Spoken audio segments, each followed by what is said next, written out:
So karon mga idol, naabot na akong i-order nga dagom. Atong lantawo ni.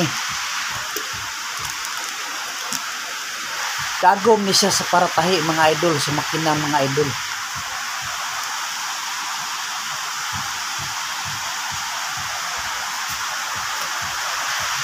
Maauto siya mga idol, maautoy kani siya mo ni ibutang dito mga idol.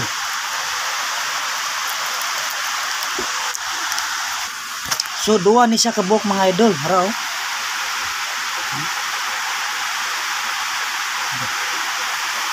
Karon mga idol, ato na siyang testingan ug maayo ba niya ang mga dagom.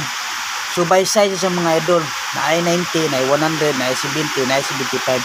So kani mga idol, magamit na nato ni ug naay magpatahi mga idol. So karon mga idol, ato nang testingan.